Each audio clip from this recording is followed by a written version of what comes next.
Leur monde est fou, leur monde est faux, leur monde s'effondre et détruit tout. Alors, tous ensemble, barrons-nous!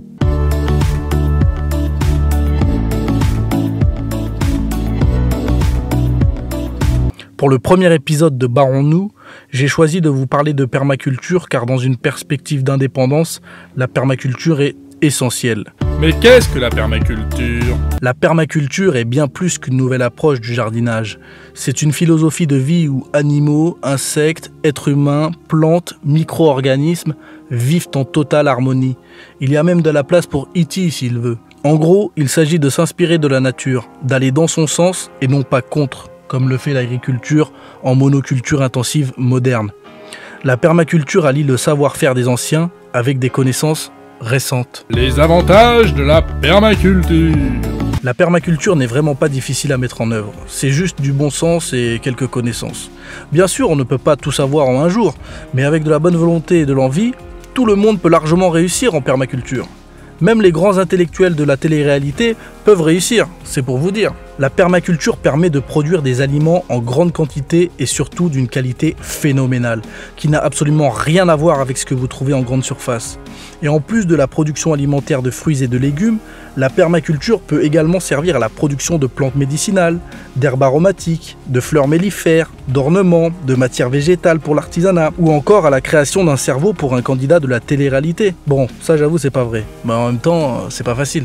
La permaculture permet de redécouvrir de très nombreuses variétés de fruits et légumes qui ont disparu ou sont en voie de disparition à cause de notre agriculture moderne. La permaculture permet de manger sainement pour peu d'argent. Il faut un terrain pour cultiver et quelques outils manuels de base, gants, sécateurs, arrosoirs, transplantoirs, pelles, brouettes, grelinette. La permaculture permet d'être indépendant, en partie ou totalement, des supermarchés. C'est donc une sécurité, une sorte d'assurance, très bonne à prendre au vu du contexte actuel. Et puis, quand vous aurez votre premier délicieux concombre bourré de nutriments en bouche, vous connaîtrez alors le goût d'un vrai produit du terroir, la joie et même la fierté inextinguible de l'être qui est autonome. Un sentiment de liberté qui n'a pas de prix. La permaculture, c'est une joyeuse communion avec Dame Nature. Je pense que vous l'avez compris, mais je vous le dis quand même. La permaculture est excellente pour notre environnement. Développement d'une biodiversité florissante, création d'habitats pour la faune et les insectes, enrichissement de la terre, pas de pollution, etc., etc.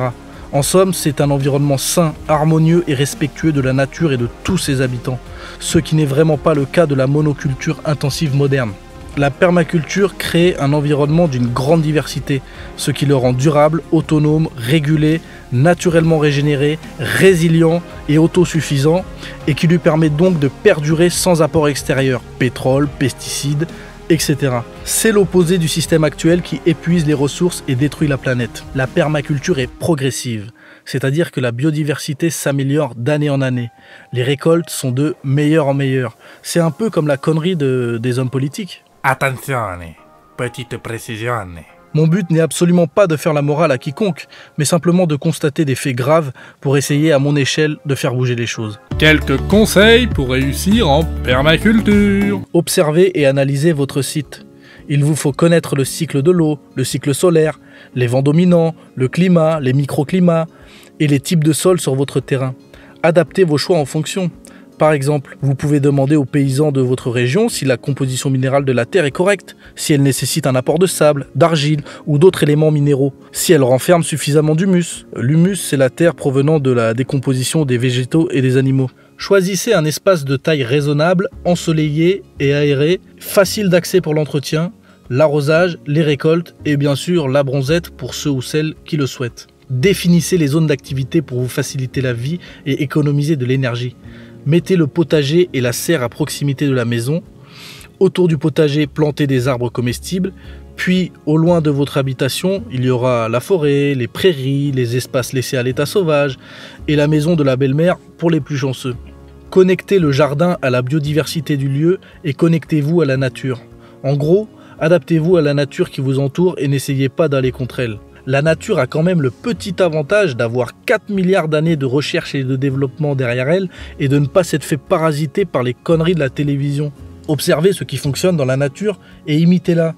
Par exemple, vous pouvez faire une forêt comestible avec la couverture du sol, une strate arbustive, une couche d'arbres courts et une couche de grands arbres qui fonctionnent en symbiose.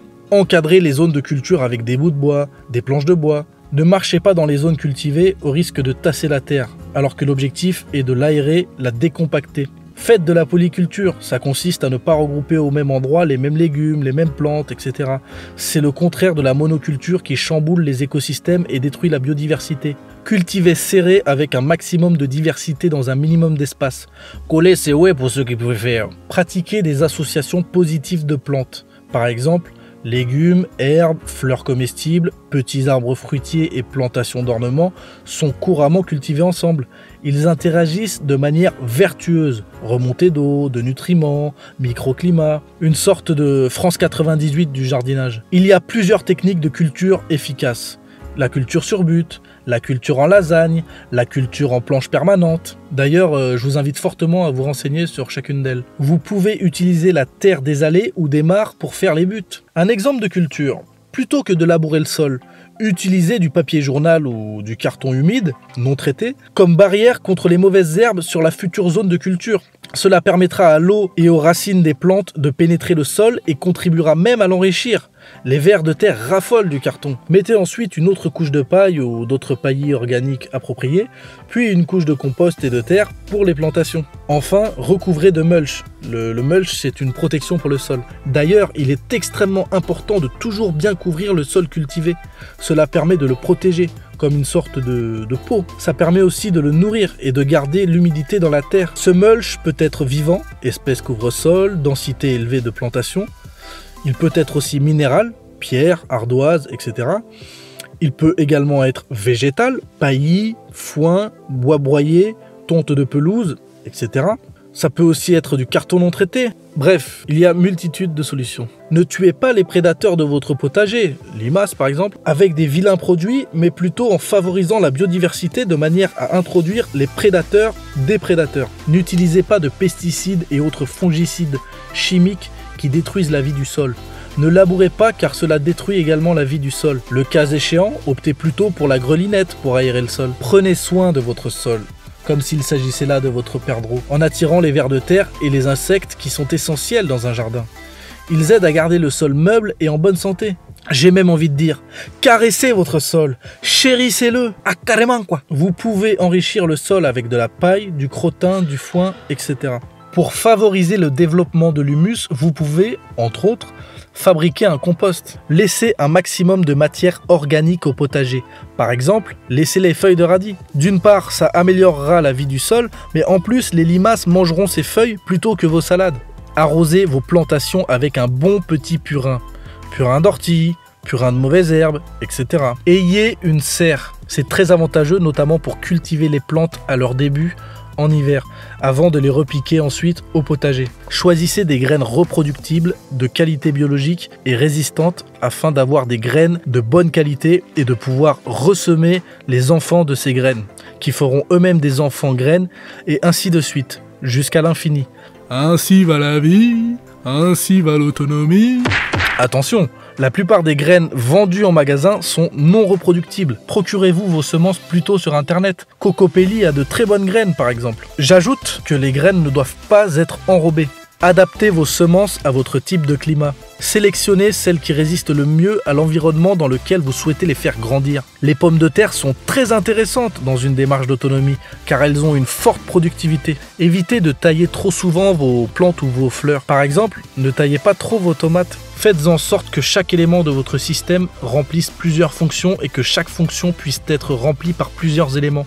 Par exemple, des fertilisants pour amender votre sol peuvent être fournis par les animaux, le compost, la lombriculture, la voisine, le voisin de la voisine. Récupérez, faites circuler, recyclez et utilisez au mieux l'eau. Non seulement l'eau garde le sol et les plantes hydratées, mais elle attire également la faune et participe donc à un regain de biodiversité. Par exemple, vous pouvez avoir une mare qui permettra de mieux irriguer votre potager et favorisera également la biodiversité. Les libellules, les grenouilles se feront une joie certaine d'ajouter à leur repas certains parasites de votre jardin. Les arbres peuvent transmettre leur résistance au potager.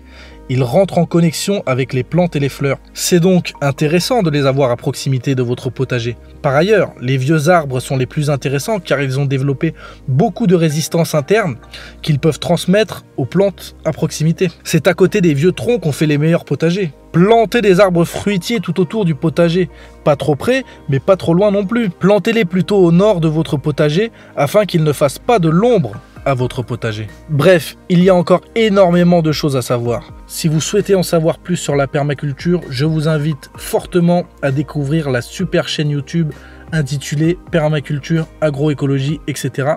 qui est pour moi une des références en permaculture. Alors bien sûr, c'est pas la seule, il y en a d'autres. Je vous laisse faire vos recherches. Je vous dis un grand merci de m'avoir écouté jusque-là. Je vous dis bon courage.